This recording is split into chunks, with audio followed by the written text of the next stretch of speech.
Le mental, c'est une notion fondamentale dans koh.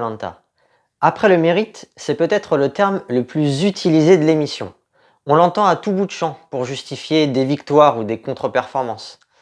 Alors, le mental dans koh, c'est quoi?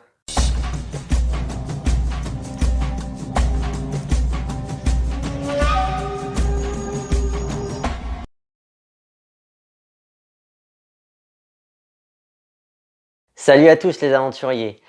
Aujourd'hui, nouvelle vidéo dans laquelle on va parler du mental. Pour lancer ma réflexion, je me suis d'abord posé une question qui m'en a amené une autre. Et je me suis servi de la réponse à ces deux questions comme point de départ. Donc vous allez voir, c'est par rapport à ce que j'ai dit en préambule dans la vidéo. Je me suis demandé, peut-on être méritant sans avoir de mental? Et du coup, l'autre question c'est, peut-on avoir du mental sans être méritant? Pour la première question, il semblerait que oui. On peut avoir du mérite sans avoir de mental. Car la notion de mental, comme on va le voir, elle est intimement liée à celle d'effort. Or, c'est envisageable d'être compétent dans un domaine sans avoir fait beaucoup d'efforts. À ce moment-là, sa maîtrise lui confère un certain mérite, mais on ne sait pas si elle a du mental, car elle n'en a pas eu besoin en fait. Même si en général, la compétence s'acquiert après de nombreux efforts. Rien ne nous dit que ces derniers ont été faits avec facilité. Peut-être la personne est-elle passée par des phases de découragement, d'abandon. Peut-être a-t-elle eu besoin d'un soutien. Donc, au bout du compte, certes, la compétence, elle est là, et le mérite qui va avec, mais on n'a aucune indication sur le mental de la personne. Concernant maintenant la deuxième question, peut-on avoir du mental sans être méritant? Eh bien là, il semblerait que non. Il y a forcément une forme de mérite associée au mental, indépendamment de la qualité de ce qu'on fait. Quand on juge quelqu'un, on juge le résultat obtenu, mais aussi le fait d'essayer d'avoir un résultat. Et c'est justement ça que permet le mental, c'est la capacité à produire un effort. Donc oui, le mental est indéniablement lié à un jugement positif. Ça paraît difficilement concevable de critiquer quelqu'un parce qu'il a la capacité à persévérer dans la difficulté. En conclusion, on peut dire que face à la difficulté, il y a deux manières de réagir. L'abandon, la résignation, le refus d'obstacle, ou alors enclencher son mental pour résister et produire un effort. Donc déjà ici, on peut citer la première caractéristique fondamentale du mental qui est le mental commence quand la difficulté commence. C'est important d'avoir ça en tête. Par exemple, dans koh, on associe souvent les épreuves de patience au mental. Mais c'est trop réducteur. La dimension physique, elle est toujours présente. Et le gabarit joue un rôle important dans ces épreuves.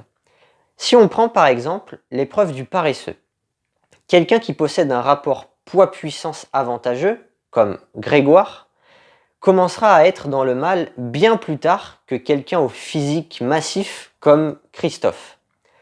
Autrement dit, Christophe doit utiliser son mental d'emblée, tandis que Grégoire ne commencera à l'utiliser que bien plus tard, au moment où la douleur physique commence à arriver. De plus, l'arrivée de la douleur n'est pas brutale non plus, elle se fait petit à petit. Donc l'utilisation du mental, c'est grandissant au fil du temps. Et la douleur ne grandit pas de manière équivalente chez tout le monde. Elle augmente moins rapidement chez les gabarits avantagés. Et ça rend les comparaisons entre individus très compliquées. Déjà, il faut nécessairement prendre en compte les conditions du moment. Si quelqu'un est malade, sa souffrance sera plus grande et il aura besoin de plus de mental. A l'inverse, imaginez quelqu'un qui a bien mangé la veille, il aura plus d'énergie et il aura besoin de moins de mental. Ensuite, il faut prendre en compte l'impact de l'aspect physique. Comment savoir si résister 10 minutes avec tel gabarit dans telle condition physique, c'est plus ou moins difficile que de résister 2 heures avec tel gabarit et telle condition physique. Donc les comparaisons semblent impossibles à moins d'être un véritable expert sur la question. Et encore. Et même les comparaisons internes, c'est-à-dire se comparer soi-même avec une performance passée, eh bien même ça c'est très délicat car les conditions ne sont jamais exactement les mêmes.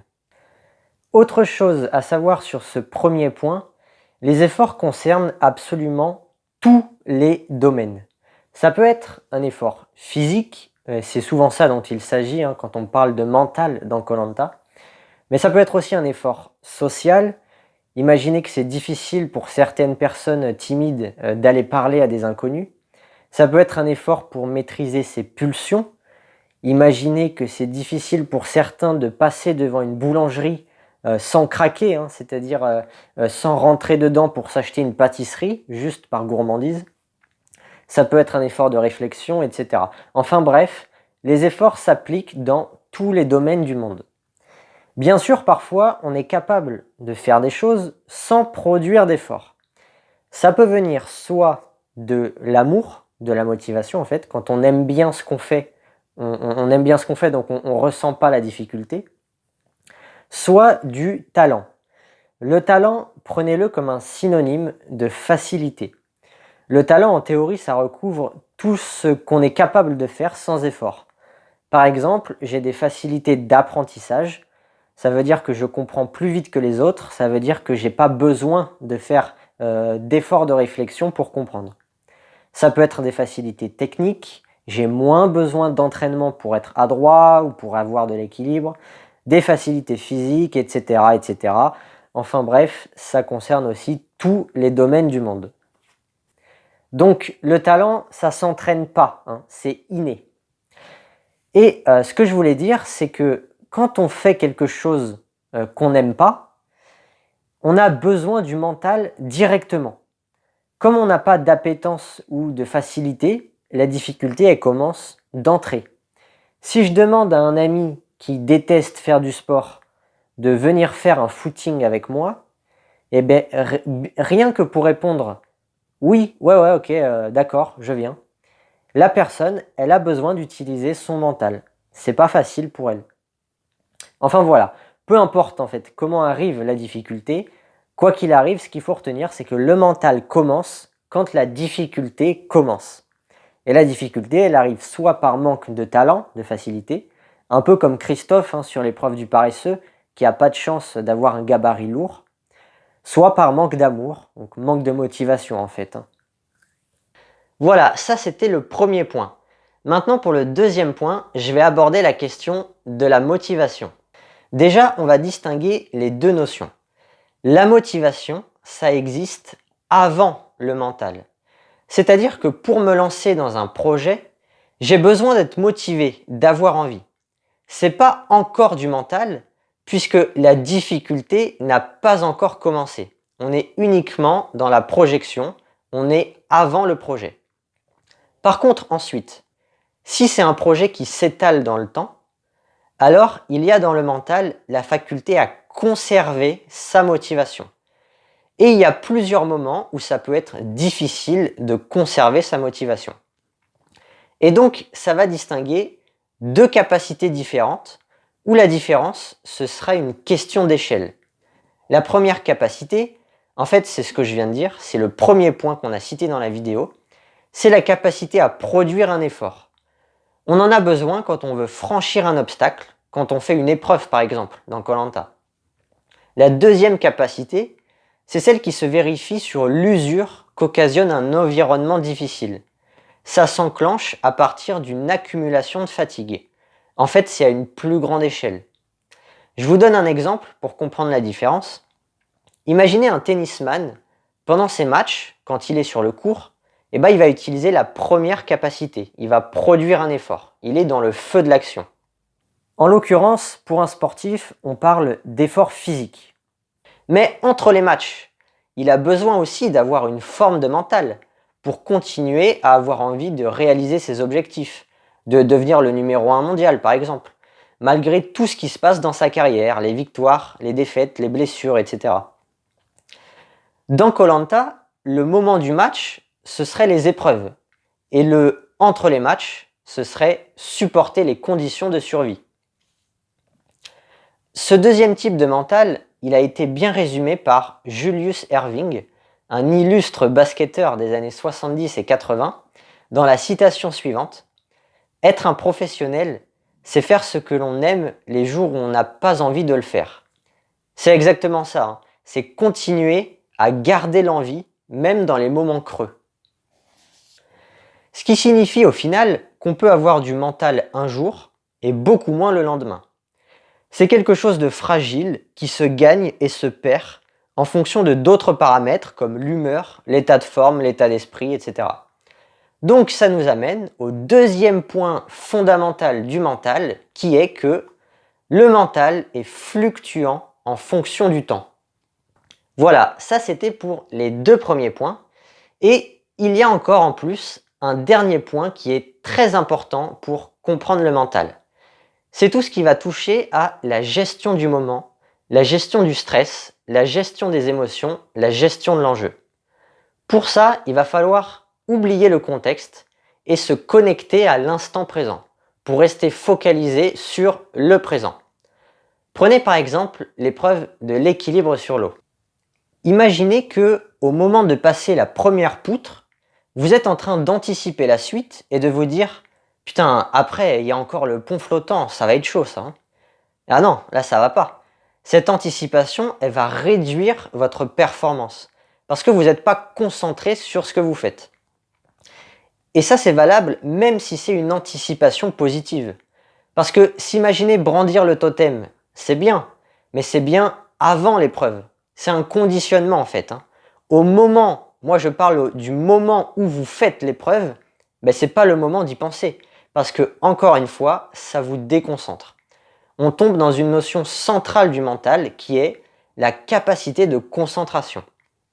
Et donc ça m'amène à dire le dernier fondement du mental qui est que le mental, c'est ce qui vous permet d'atteindre votre meilleur niveau. Mais en aucun cas, il ne fait augmenter votre niveau.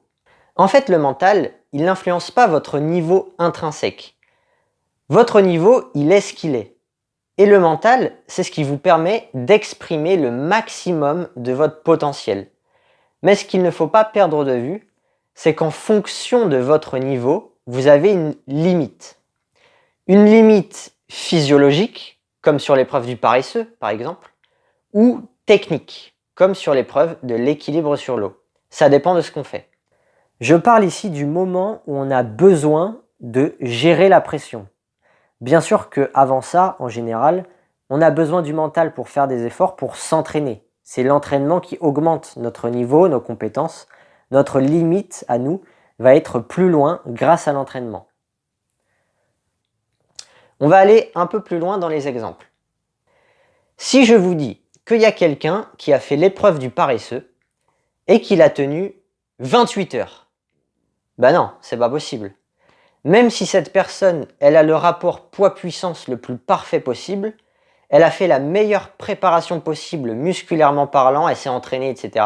Si elle a la forme la plus olympique possible, qu'elle a le meilleur mental de tout l'univers, eh bien même pour cette personne, c'est impossible de tenir aussi longtemps. Parce qu'au niveau du corps, l'être humain n'est pas constitué pour tenir aussi longtemps. Comme si vous voulez, ça va être impossible un jour de courir le 100 mètres en 8 secondes. Vous savez, le record du monde actuel du 100 mètres, c'est Usain Bolt en 9 secondes 58. Il y a des études qui ont été menées pour essayer d'évaluer la limite du corps humain. Alors, ça vaut ce que ça vaut, hein, il y a forcément une marge d'erreur, mais a priori, la limite, ça se situerait à 9 secondes 36. Donc, le mec qui aurait le gabarit parfait, l'entraînement parfait, les conditions parfaites et donc le mental parfait, ferait un chrono de 9 secondes 36. Et on ne pourra jamais courir en dessous, car c'est la limite humaine. Bon, sauf bien sûr dans les films ou les dessins animés. Attention! Prêt? Parti! C'est pas croyable! Alors, quel est mon temps? 5 secondes 6 dixièmes. 5 secondes 6 dixièmes, oh, c'est pas mal. C'est pas mal. Oh, mais enfin, c'est super, Tortue Géniale. Voilà ce que j'entendais par s'élever au-delà de l'humain. Vous êtes encore très jeune, vous descendrez sous les 5 secondes si vous savez vous entraîner. Allez, je reviens à Koh Lanta et j'arrête avec les exemples sportifs pour vous montrer que ça ne dépend pas que du physique, mais aussi de la technique. Imaginez quelqu'un qui essaye de faire du feu, mais elle ne connaît pas les techniques. Si elle prend 2 bouts de bois qu'elle frotte en se disant je vais y arriver, je vais y arriver, je vais y arriver, et ben même au bout de 15 heures d'effort, avec un mental d'enfer, elle n'y arrivera pas. Parce que faire du feu, c'est une activité complexe, c'est suffisamment difficile pour que le mental ne suffise pas. Il y a des techniques qui existent, qui s'apprennent, sans quoi c'est impossible à faire. Ce qui est perturbant, c'est qu'on entend souvent dans koh Lanta les candidats dire « j'ai dépassé mes limites ». Bon, vous comprenez avec tout ce qu'on vient d'expliquer que si on est vraiment très rigoureux, non, c'est faux. Le mental ne permet pas de dépasser ses limites. Le mental, ça permet d'atteindre ses limites. La limite, au sens propre, c'est le moment de blocage. Blocage physique ou blocage technique. C'est le moment de rupture en fait. Une limite, c'est une limite. Ça ne se dépasse pas. Dans une épreuve physique, comme le paresseux, la limite, c'est le moment où le corps lâche parce qu'il n'en peut plus. Ce n'est pas nous qui pensions qu'on n'en peut plus parce qu'on est en train de souffrir. Et en fait, une personne qui a du mental, c'est ça. C'est quelqu'un qui accepte la souffrance. Autrement dit, c'est quelqu'un qui ne se fixe pas de limite inférieure à sa limite physiologique. La limite, c'est pas le moment où on commence à souffrir. La souffrance, c'est une réaction normale, c'est une indication que nous envoie le corps pour nous dire qu'on est justement en train d'approcher de la limite. Dans une épreuve technique, comme l'équilibre sur l'eau, la limite, c'est la performance maximale qui est atteinte. Par rapport à nos compétences, on ne peut pas faire mieux. Donc oui, le mental influence sur les performances, mais il ne faut pas oublier qu'à côté de ça, il y a toujours les dimensions techniques et ou physiques, voire même les deux si l'épreuve est vraiment complète. Imaginons du coup les 2 cas de figure suivants. Quelqu'un qui serait bon techniquement, mais mauvais mentalement, il sera talentueux mais irrégulier, car il a un potentiel élevé, mais il n'arrivera pas à l'exprimer. Quelqu'un qui serait bon mentalement, mais mauvais techniquement, il aura la rage de gagner, il sera déterminé, mais pas réaliste. Il n'arrivera pas à concrétiser grand-chose. S'il est en compétition, il faudra que ses concurrents fassent des contre-performances pour gagner. Donc voilà, on va récapituler maintenant les 3 points fondamentaux du mental. En résumé, le mental, on a dit que c'était déjà de produire un effort quand la difficulté arrive. Si on résumait cette compétence en un mot, j'appellerais ça de la volonté. Ensuite, on a dit que c'était variable dans le temps. Ce deuxième point, résumé en une compétence, j'appellerais ça de la motivation conservée. Et enfin, on a dit que le mental, c'était atteindre sa limite, donc optimiser au maximum sa performance, et cela, c'est faisable grâce à de la concentration. Donc voilà, pour moi en résumé, le mental, c'est un mélange de volonté, de motivation conservée et de concentration. Ce sont des notions proches mais distinctes. Donc quand on dit de quelqu'un qu'il n'a pas de mental ou qu'il a du mental, c'est trop réducteur. Parce qu'on peut très bien n'avoir qu'un pilier du mental, mais pas les 2 autres. Concrètement, dans koh Lanta, une faiblesse au niveau de la volonté, c'est quelqu'un qui abandonnerait rapidement sur une épreuve, comme le paresseux. Je vous donne un exemple, pensez à Kumba, dans le choc des héros ou la revanche des héros, elle abandonne très vite, elle n'a pas la volonté de résister. Ensuite, une faiblesse au niveau de la motivation conservée, ce serait quelqu'un qui aurait un moral fluctuant. Il a envie d'abandonner l'aventure, le lendemain ça va un peu mieux, mais le surlendemain il a envie d'abandonner. Dans les cas les plus graves, ça peut se terminer par un véritable abandon. Donc on a plusieurs exemples, puisqu'on en a eu des abandons volontaires dans l'histoire de koh Lanta. Je vais prendre comme exemple Nicolas de la saison 20, la guerre des chefs. Lui, il n'a pas été jusqu'à abandonner, mais il avait quand même de grosses difficultés à supporter la dureté du jeu, et il avait de belles baisses de morale. Enfin, si je vous dis une faiblesse au niveau de la concentration, eh bien ce serait quelqu'un qui perdrait ses moyens ou qui manquerait de lucidité. Alors, en guise d'exemple, j'avais envie de cibler les énéatypes 7 et l'épreuve d'orientation. C'est difficile comme épreuve pour eux parce que c'est long et le 7 est quelqu'un qui s'impatiente facilement. Et garder sa concentration, c'est difficile pour un 7. Et voilà, l'histoire de koh a montré que l'épreuve d'orientation était très laborieuse pour eux. Pensez à des candidats comme Romuald, Kumba, Wafa, Laurent, André, Maude ou encore récemment Maxine. Allez, maintenant pour terminer la vidéo, on va justement parler des énéatypes et faire le rapprochement entre ces 3 types de mental que j'ai définis et les énéatypes. Donc on va faire ça sous forme de tableau. On va commencer avec la volonté. Alors les énéatypes qui théoriquement ont de la volonté, ce sont déjà les membres du centre instinctif préféré, ceux qui préfèrent le centre instinctif de manière continue, c'est-à-dire les énéatypes 1 et les énéatypes 8. À la base, le centre instinctif, historiquement, c'est ce qui nous donne l'énergie nécessaire à assurer notre survie. Donc oui, les personnes qui préfèrent l'instinctif sont à l'aise dans la situation où la difficulté arrive. Naturellement, ils vont persévérer. Après, on retrouve le 3, évidemment. Pour un 3, c'est une question de vie ou de mort, hein. S'il abandonne, l'identification est plus bancale et il se retrouve sans identité. Donc le 3 n'a pas le choix, c'est quelqu'un de volontaire. On a le 4, mais uniquement de sous-type sexuel qui est compétitif aussi. Et on a le 6, on pourrait rajouter le 6 qu'à la seule condition qu'il soit, je dirais, à dominante contrephobique, où du coup, pour maîtriser sa peur, il va vouloir persévérer. Ensuite, ceux qui vont avoir une faiblesse au niveau de la volonté, ce seraient les énéatypes 4 en général, car ils sont attirés par la tristesse. C'est souvent plus facile de sortir du lot par le bas. On évite la banalité parce qu'on est mauvais, on rate ce qu'on fait et ça alimente la mélancolie. Et on peut avoir aussi les 6 en général, qui sont des personnes qui se sous-estiment, qui n'aiment pas se surpasser s'ils sont à dominante phobique. Ça leur fait peur. Et enfin, on a aussi les énéatypes 7, je dirais, qui détestent la difficulté et la souffrance. Même si en fait, pour les 7, ça va beaucoup dépendre de est-ce qu'ils aiment bien ce qu'ils font ou pas. Tant que ça leur plaît, ça va. Et dès qu'il n'y a plus de plaisir, c'est compliqué là, pour un 7, de faire un effort. Maintenant, on va passer à de la motivation conservée. Pour la motivation conservée, ce sera une force chez le 1, puisqu'il a des idéaux élevés, il a l'énergie du centre instinctif. Le 2, je dirais que le sous-type social qui s'appelle ambition. Son orgueil l'aide à avoir de la motivation pour accéder à des positions importantes socialement.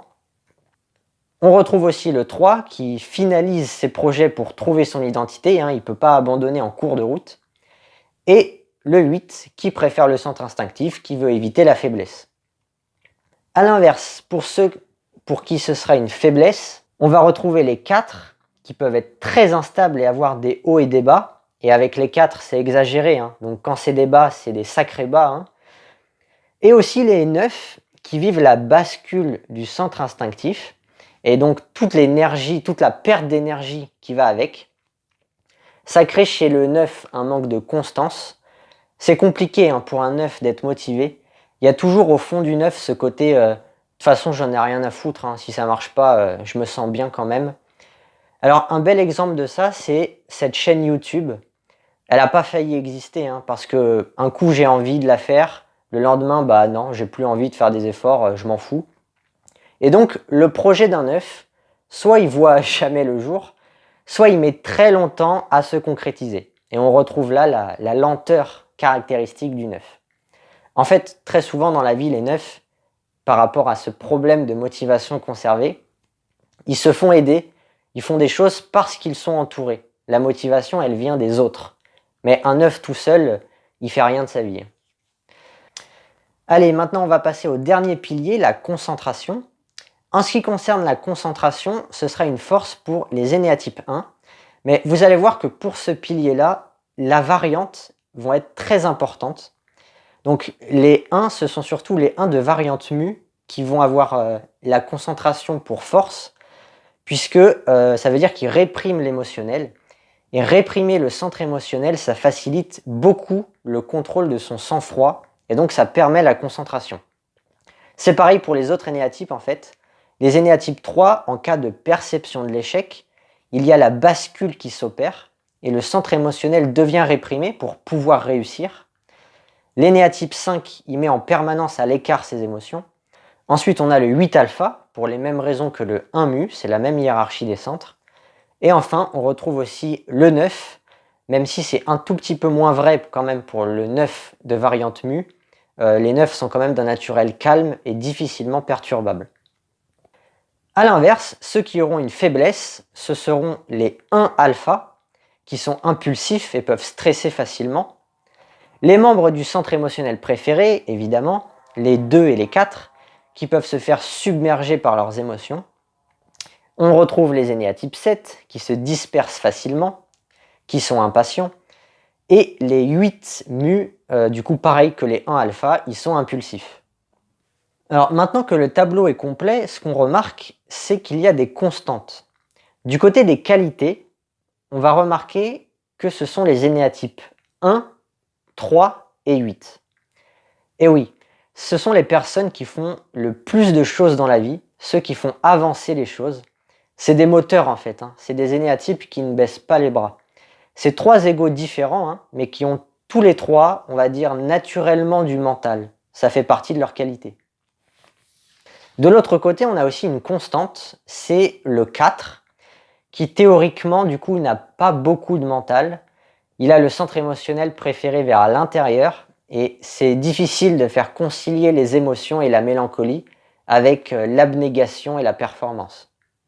Et voilà, on arrive au bout de cette vidéo, j'espère qu'elle vous aura plu. Moi en tout cas j'ai adoré la préparer, ça permettait de clarifier les choses. Le mental à la base c'est une notion qui me paraissait compliquée et du coup j'ai beaucoup aimé essayer de faire des distinctions à l'intérieur du mental. Bon, en gros le mental, moi ce que j'aime bien dire pour résumer la chose en 2 mots, c'est que c'est un mélange d'implication et de détachement. Ce qui est important, c'est que l'un ne prenne pas le pas sur l'autre. Quand on est trop impliqué, on va avoir du mal à dédramatiser, à se rappeler que dans le fond, la vie n'est pas importante. Et quand on est trop détaché, c'est difficile de vouloir faire de la qualité. Quand on arrive à équilibrer les deux, on cumule les 3 capacités citées dans la vidéo. On est volontaire, continuellement motivé, tout en étant serein et concentré. Le mental, c'est quelque chose qui se travaille aussi. Les personnes sur Terre qui ont le plus de mental, ce sont les sportifs de haut niveau. C'est l'un des rares métiers où on s'entraîne mentalement, où les sportifs prennent des coachs spécialisés dans le mental. Par exemple, récemment, on a eu le tournoi de tennis de Roland-Garros. Comme chaque année, Rafael Nadal était favori, mais cette année, il a perdu contre son rival Novak Djokovic.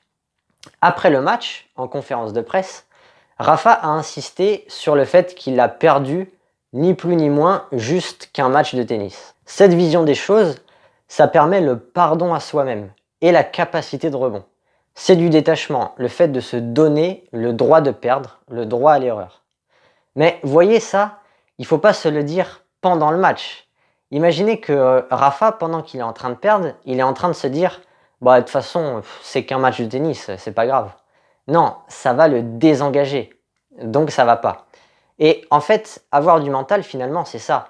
C'est faire le maximum au moment M où on est en train de jouer, et après, une fois que le résultat est connu, une fois que l'action est finie, peu importe qu'on ait gagné ou perdu, on s'en fout, on passe à autre chose, on relativise, et c'est comme ça qu'on sera dans l'état optimal de performance la fois d'après. Voilà pour le mental.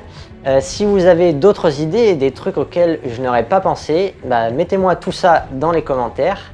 En tout cas, moi, je vous remercie de m'avoir regardé et je vous dis à très bientôt. Maratane.